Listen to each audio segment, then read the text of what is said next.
നമുക്ക് equal importance ഉള്ള ഒരു പുതിയ ന്യൂസാണ് വന്നിട്ടുള്ളത്. രാജ്യാന്തര തലത്തിൽ ഫിഫയുടെ അംഗീകാരത്തോടു കൂടിയ ഒരു അന്താരാഷ്ട്ര സ്റ്റേഡിയം പുതുതായിട്ട് വരികയാണ്. 15 അടിയോളം കുഴിച്ചു പോയപ്പോഴത്തേക്കും അവിടെയും പ്ലാസ്റ്റിക് മാലിന്യങ്ങൾ എന്നാണ് പറയപ്പെടുന്നത്. പക്ഷെ ആ പ്രശ്നങ്ങളും അത്രയും രൂക്ഷമായിരുന്നു. അതായത് ഒരാൾ കിണറ്റിലകപ്പെടുകയും രക്ഷിക്കാൻ ഇറങ്ങുന്നവരും എല്ലാവരും വിഷവാതകം കിണറ്റിനുള്ളിൽ നിന്നും ശ്വസിക്കുക എന്ന് പറയുമ്പോൾ അതിൻ്റെ ഒരു വ്യാപ്തി നമ്മൾ ആലോചിക്കണം. അദ്ദേഹം പറഞ്ഞത് എനിക്ക് കിട്ടിയതിൽ വെച്ചിട്ട് ഏറ്റവും വലിയൊരു പുരസ്കാരം എന്ന് പറയുന്നത് ഇതാണെന്നാണ് പറഞ്ഞത്. നമസ്കാരം, എല്ലാവർക്കും സഹകാരി റൈസ് പ്ലസിലേക്ക് സ്വാഗതം. അപ്പോൾ സാർ, നമ്മുടെ ഇന്നത്തെ ചെറിയൊരു ചർച്ചയാണ്. വളരെ ചെറുതെന്ന് പറയാം, പക്ഷെ വലിയ കാര്യമാണ്, ചെറിയ കാര്യമല്ല. വലിയ കാര്യം എന്ന് പറയുമ്പോൾ നമുക്ക് PSCയുടെ പൾസ് അറിഞ്ഞുകൊണ്ടിട്ടുള്ള ഒരു കറണ്ട് അഫേഴ്സ് ആണ് ശരിക്കും വരുന്നത്. കാര്യം നമുക്ക് 2 ആസ്പെക്റ്റിൽ നിന്ന് ചോദ്യം വരാൻ സാധ്യതയുണ്ട്, അല്ലേ? അതാണ്, ഒരു വെടിക്ക് രണ്ട് പക്ഷിയാണ്. കറണ്ട് അഫേഴ്സ് എന്ന് പറയുമ്പോഴത്തേക്കും നമുക്ക് എപ്പോഴും അറിയാമല്ലോ, പാരിസ്ഥിതിക ആഘാതവുമായി ബന്ധപ്പെടുത്തിയിട്ടുള്ള നമ്മുടെ നാട്ടിൽ ഉണ്ടാകുന്ന പ്രശ്നങ്ങൾ, പരിസ്ഥിതി പഠനം വളരെ ഇമ്പോർട്ടൻ്റ് ആയിട്ടൊരു ഫാക്ടറാണ്. അപ്പോൾ അതിൻ്റെ ഭാഗത്തു നിന്നുള്ള ഒരു ഷോട്ട് വരാൻ സാധ്യതയുണ്ട്. ഇനി അടുത്ത ഷോട്ട് വരാൻ സാധ്യതയുള്ള സ്പോർട്സിൻ്റെ ഭാഗത്തു നിന്നാണ്. കാര്യം എന്ന് പറയുന്നത് നമ്മുടെ കേരളത്തിൽ രാജ്യാന്തര തലത്തിൽ ഫിഫയുടെ അംഗീകാരത്തോടു കൂടിയ ഒരു അന്താരാഷ്ട്ര സ്റ്റേഡിയം പുതുതായിട്ട് വരികയാണ്.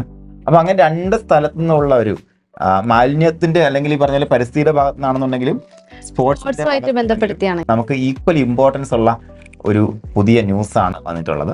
ഇത് വേറെ ഒരു നാടിനെ കുറിച്ചല്ല, നമ്മുടെ തൃശ്ശൂർ പേരൂരിലെ ലാലൂരിനെ കുറിച്ചാണ്. ലാലൂർ എന്ന് കേൾക്കുമ്പോൾ തന്നെ കുറച്ചവർക്കൊക്കെ സ്ട്രൈക്ക് ചെയ്ത് കാണും. തൃശ്ശൂർ ജില്ലക്കാർക്ക്, തൃശ്ശൂർ സിറ്റിക്കാർക്ക് പെട്ടെന്ന് സ്ട്രൈക്ക് ചെയ്തിട്ടുണ്ടാവും. അതായത് നമ്മുടെ തൃശ്ശൂർ മുനിസിപ്പാലിറ്റിയുടെ കംപ്ലീറ്റ് വേസ്റ്റും ചുവന്ന് തൃശ്ശൂരിന്റെ മാലിന്യ കുപ്പയായിട്ട് മാറിയ ഒരു സ്ഥലമാണ് ലാലൂർ എന്ന് പറയുന്നത്. ലാലൂർ എന്ന് പറയുമ്പോൾ തന്നെ അതൊരു മാലിന്യത്തിന്റെ ഒരു പര്യായം എന്ന രീതിക്കൊക്കെ തൃശ്ശൂരുകാരൊക്കെ ഇങ്ങനെ ഉപയോഗിച്ചിരുന്നത് വാക്കുകൂടെയാണ്.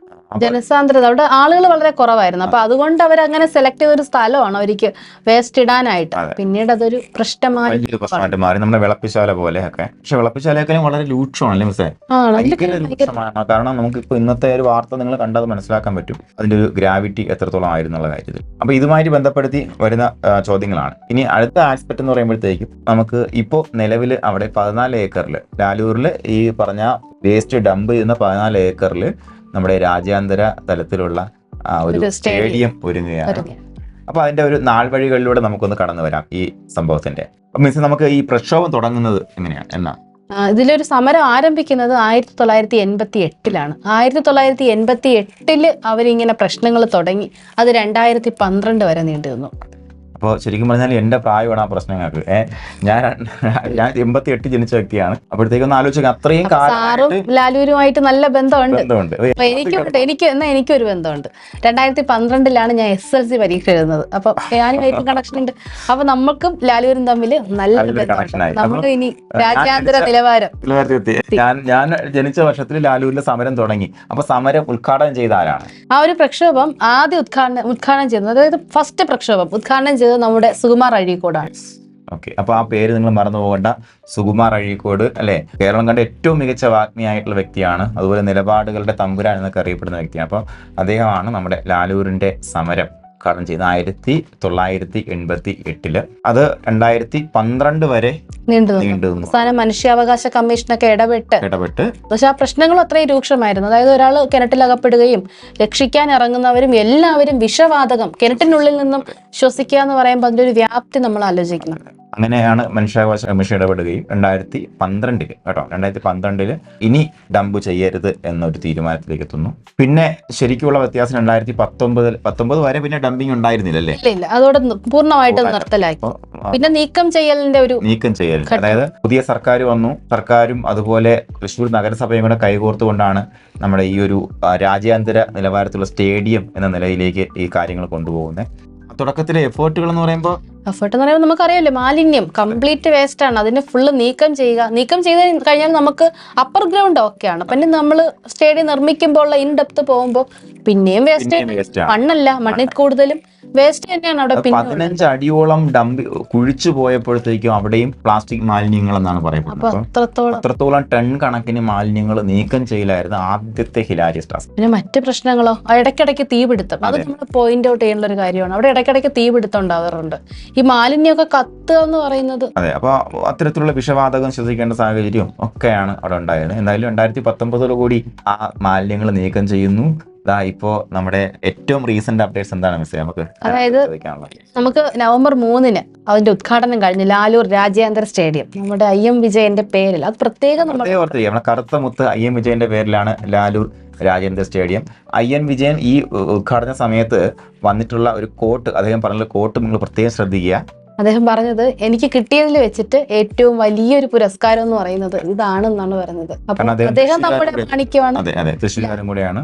ഇതുവരെ മാലിന്യത്തിന്റെ പേരിൽ അറിയപ്പെട്ടിരുന്ന ഒരു നാട്ടുകാർ ഇനി മുതൽ മാണിക്യത്തിന്റെ പേരിൽ അറിയപ്പെടട്ടെ എന്നാണ്. തീർച്ചയായും അല്ലേ. അപ്പൊ ഇനി അവിടെ നിന്നാണ് ഇനി നമ്മുടെ സ്പോർട്സ് താരങ്ങളൊക്കെ ഉണ്ടായി വരാൻ പോകുന്നത്. അപ്പൊ നമുക്ക് ഇതുമായിട്ട് ബന്ധപ്പെടുത്തി വരാവുന്ന ചോദ്യങ്ങള് അപ്പൊ ഞാൻ ഒന്ന് പറയാം, മിസ് അടുത്തത് പറയണം. ഓക്കെ, അപ്പൊ നമുക്ക് 1 to 1. ലാലൂർ ഏത് ജില്ലയുമായി ബന്ധപ്പെടുത്തി വേണം ചോദിക്കാം. തൃശ്ശൂർ ജില്ലയിൽ ലാലൂർ എന്ന സ്ഥലം എവിടെ സ്ഥിതി ചെയ്യുന്നു? തൃശ്ശൂർ. അങ്ങനെയെങ്കിൽ IM വിജയന്റെ പേരിൽ രാജ്യാന്തര സ്റ്റേഡിയം സ്ഥിതി ചെയ്യുന്നത് എവിടെ എന്ന് ചോദിക്കാം. അത് നല്ലൊരു ചോദ്യമാണ്. മികച്ച തൃശ്ശൂർ ജില്ല ലാലൂർ, തൃശ്ശൂർ ലാലൂർ. അപ്പൊ നമുക്ക് PSCയുടെ ഒരു ചോദ്യം ലാലൂർ തൃശ്ശൂർ, ലാലൂർ കോട്ടയം, അങ്ങനെ പല രീതിയിലും വരും. അപ്പൊ ലാലൂർ തൃശ്ശൂർ ആ ഒരു റൈമിൽ തന്നെ പിടിക്കാം. ലാലൂരുമായി ബന്ധപ്പെടാത്ത പ്രസ്താവനകൾ ഏതൊക്കെയാണെന്ന് ചോദിക്കാം, അല്ലെങ്കിൽ ബന്ധപ്പെടുന്ന പ്രസ്താവനകൾ ഏതെന്ന് ചോദിക്കാം. ഒന്നാമത്തെ പ്രസ്താവന, ഫുട്ബോൾ താരമായിട്ടുള്ള ശ്രീ IM വിജയന്റെ പേരിലുള്ള ആദ്യത്തെ രാജ്യാന്തര സ്റ്റേഡിയം നിലവിൽ വന്നു. രണ്ടാമത്തെ പ്രസ്താവന, ലാലൂർ സമരം 1988 ശ്രീ സുകുമാർ അഴീക്കോട് ഉദ്ഘാടനം ചെയ്തു. മൂന്നാമത്തെ പ്രസ്താവന പറയണോ, 2013 മനുഷ്യാവകാശ കമ്മീഷന്റെ ഇടപെടലോടുകൂടി ലാലൂരിലേക്കുള്ള മാലിന്യത്തിന്റെ ഡംപിംഗ് നിർത്തിവെച്ചു. അപ്പൊ ഈ 3 പ്രസ്താവന പരിശോധിച്ചിട്ട് ഏതൊക്കെയാണ് ശരി എന്നുള്ള കാര്യം നമുക്ക് എഴുതാവുന്നതേ ഉള്ളൂ അല്ലേ? ഏതൊക്കെയാണ് ശരി? സാറ് നമുക്കൊന്ന് ട്രിക്കിലായിട്ട് മാറ്റിയതാണ് 2013 വർഷം. വർഷം ഞാൻ SSLC പാസ്സായ വർഷം എല്ലാവരും പഠിച്ചു. എന്റെ SSLC അടക്കം അവർ പഠിച്ചു. ഏതായിരുന്നു?